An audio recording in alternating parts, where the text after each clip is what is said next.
Iran and Israel have a long and complicated relationship that has evolved dramatically over the decades. It's full of mistrust and dislike, rooted in deep-seated political and ideological differences.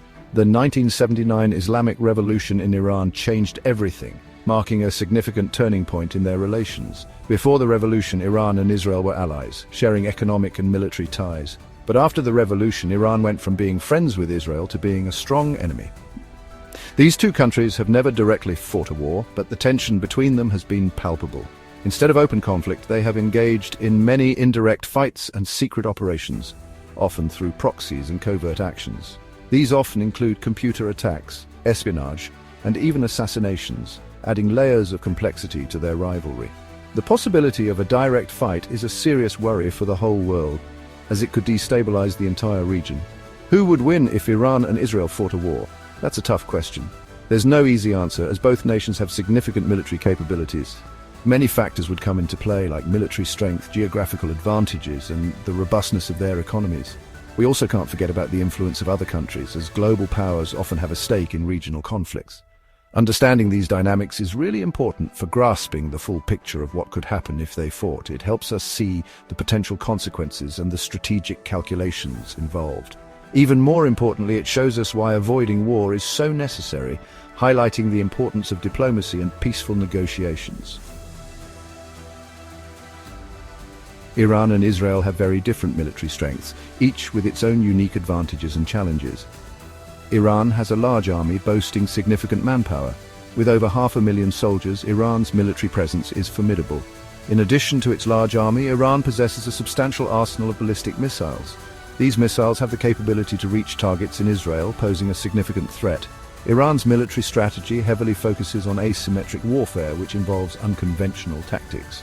This strategy aims to exploit the enemy's weaknesses by using Iran's strengths in unconventional ways. On the other hand, Israel has a smaller army but compensates with cutting-edge technology. Its air force is renowned globally, considered one of the best in the world. Israel's fleet includes advanced fighter jets like the F-35, enhancing its aerial capabilities. Another key component of Israel's defense is the Iron Dome, a sophisticated missile defense system. The Iron Dome is highly effective at intercepting and neutralizing rockets, particularly those fired from Gaza. Additionally, Israel excels in cyber warfare, a crucial aspect of modern military strategy. Israel has successfully used cyber tactics to disrupt Iran's nuclear program in the past, showcasing its cyber capabilities.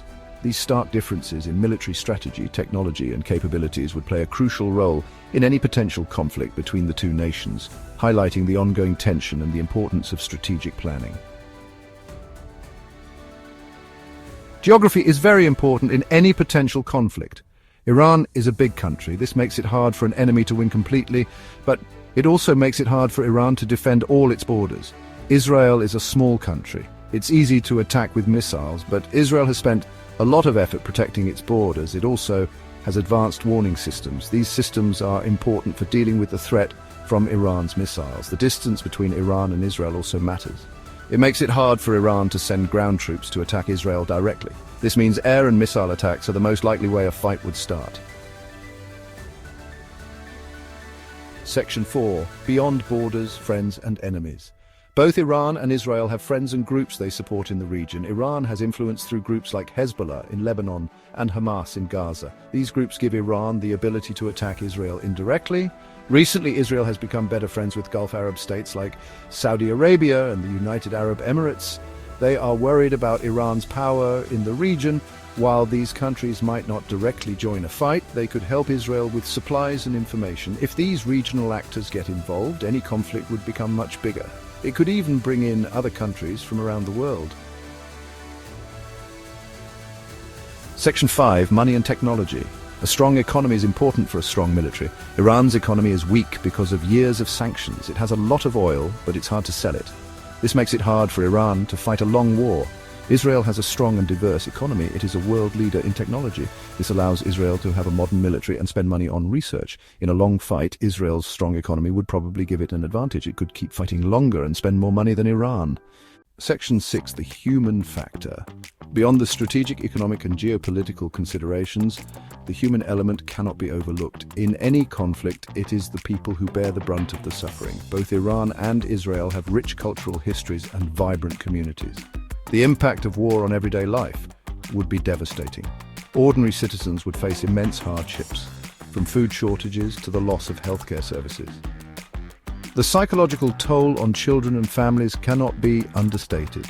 The fear and trauma of living in a war zone would have long-lasting effects on mental health and societal cohesion.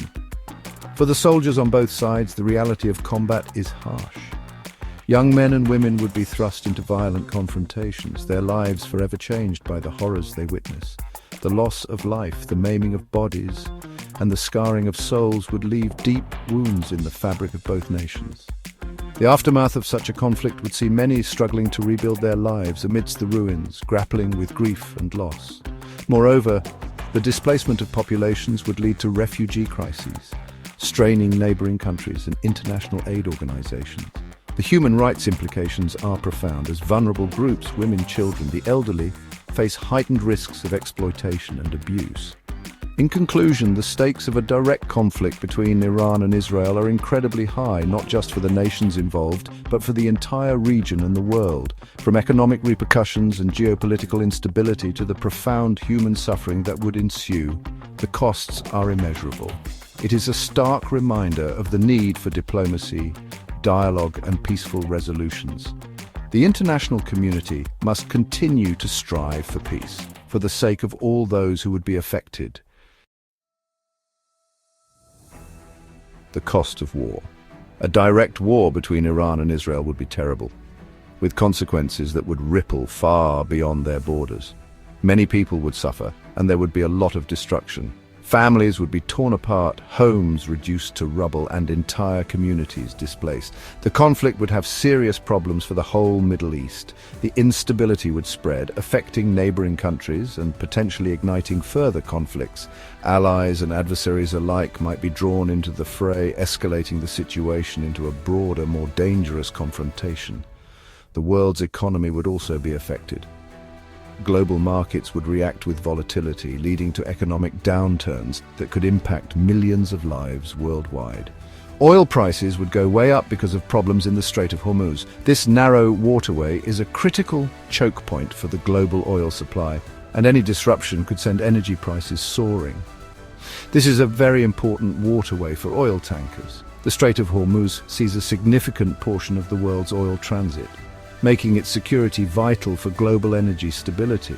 The conflict would also make it harder to deal with other important world problems like climate change and diseases. Resources and attention would be diverted from these critical issues, hindering progress on global challenges.